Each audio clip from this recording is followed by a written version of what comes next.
அங்கேருந்து நான் ஆஸ்பத்திரிக்கு ஏற்றினேன் ஆட்டோவில் ஏற்றி திருப்பணம் ஜிஹெச்சில் கொண்டாந்து இறக்கி விட்டுருக்கேன். ஆட்டோவில் ஏற்றும் உயிர் இருந்துச்சா? அது என்னன்னு தெரியல சார். மயக்க சொன்னாலும் கண்ணு மூடி இருந்துச்சு. ஒரு 4-5 பேருக்கு 5 பேருக்கு மேலே இருந்தாங்க. அது போக அந்த ஆஃபீஸில் ஒர்க் பண்ணுறவங்க எல்லாருமே இருந்தாங்க. இறக்கி விட்டுருந்து நான் கொஞ்சம் நேரம் நின்றேன். நின்றதுக்கப்புறம் நான் போவானேன்னு கேட்டேன் சார்கிட்ட. நில்லுப்பா அப்படின்றாரு. திரும்ப ஒரு 10 நிமிஷம் 5 நிமிஷம் கூட ஆகலை, இறந்துட்டாப்ல அப்படின்னு அவங்க பேசிக்கிட்டு இருந்தாங்க. அவர் செத்தாலும் சரி உசுரோட இருந்தாலும் சரி, ரோட்டில் இருந்தாலும் ஏற்றிட்டேன் போகணும், கூப்பிட்டாங்கல்ல பாவம். எனக்கு நடந்தது சொன்னேன் சார். இதே நடந்துச்சு எடுத்து சொல்லியிருக்கேன். என் பேர் ஐயனார். நான் மடப்பத்தில் ஆட்டோ ஓட்டுறேன் சார். கோயில் வாசல் நின்றுக்கிட்டு இருந்தேன். மடப்புறம் கோயில் ஒர்க் பண்ணுற சக்தி வந்தார், ஆஃபீஸில் ஒர்க் பண்ணுற சக்தி வந்தார். ஆட்டோ எடுத்துகிட்டு ஆஃபீஸ்க்கு வாங்க அப்படின்றாரு. நான் எப்போ கூப்பிட்டாலும் போகிறாள்ன்றதுனால நான் உள்ளே போயிட்டேன். அங்கே ஒன்றா அஜித் மயம் கிடந்தார். சனிக்கிழமை சாயந்தரம் 6 மணிக்கு மரம் ஒன்று இருக்குது, அவங்க கூட கொண்டாந்து பயம் கிடந்தாங்க. அங்கேருந்து நான் ஆஸ்பத்திரிக்கு ஏற்றினேன் ஆட்டோவில் ஏற்றி திருப்பணம் ஜிஹெச்சில் கொண்டாந்து இறக்கி விட்டுருக்கேன். யார் போலீஸ்காரர் வந்தார். பேர் தெரியாது சார். எத்தனை பேர் வந்துருந்தாங்க? அது என் கூட வந்து ஒருத்தர் ஆட்டோவில் வந்தார். எத்தனை பேர் அங்கே இருந்தாங்க? அங்கே ஒரு 4-5 பேருக்கு 5 பேருக்கு மேலே இருந்தாங்க. அது போக அந்த ஆஃபீஸில் ஒர்க் பண்ணுறவங்க எல்லாருமே இருந்தாங்க.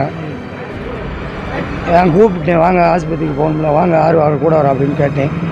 இல்லை நீங்கள் போங்க நாங்கள் வர்றோம்னு சொல்லி என்னை முடிச்சிட்டாங்க. அந்த போலீஸ்காரோட நான் வந்து திருப்பணத்தில் இறக்கி விட்டுட்டேன். அதோட அந்த திருப்பணம் நான் உள்ளே வரேன், கரெக்டாக அவங்களும் வந்துட்டாங்க. மித்த போலீஸ்காரங்க பைக்கில் வந்தாங்க. அவங்க சேர்ந்து ஆஸ்பத்திரி உள்ளே கொண்டு போனாங்க.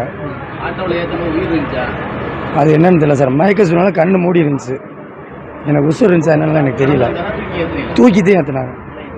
நடந்தெல்லாம் வரல, தூக்கித்தான் ஏற்றினாங்க. இல்லை சார், அந்த ஆஃபீஸில் ஒரு சக்தி நல்லா தெரியும். அது போக இன்னும் 2 பயிலுக்கு இருக்காங்க, அந்த பயிலுக்கு இருந்தாங்க. அதான் இங்கே கொண்டாந்து இறக்கி விட்டுட்டேன். இறக்கி விட்டுன்னு நான் கொஞ்சம் நேரம் நின்றேன். நின்றதுக்கப்புறம் நான் போவானேன்னு கேட்டேன் சார்கிட்ட, போலீஸ்கார்ட்ட.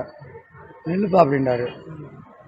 திரும்ப ஒரு 10 நிமிஷம் 5 நிமிஷம் கூட ஆகலை, இறந்துட்டாப்ல அப்படின்னு அவங்க பேசிக்கிட்டு இருந்தாங்க. நான் போலீஸ்கார்ட்ட கேட்டேன், நான் நிற்கவா போவான்ட்டு. மறுபடியும் நீ கிளம்பு அப்படின்ட்டாரு. அதோட நான் கிளம்பிட்டேன் சார்.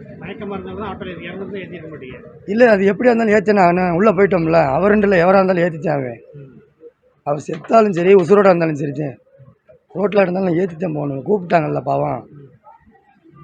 செத்துருந்தா அதுக்காக இல்லை, உசுராக இருந்தால் அதுக்காகலாம் இல்லை. எந்த நிலைமையில் இருந்தாலும் ஏற்றித்தான் தெரியுவேன்.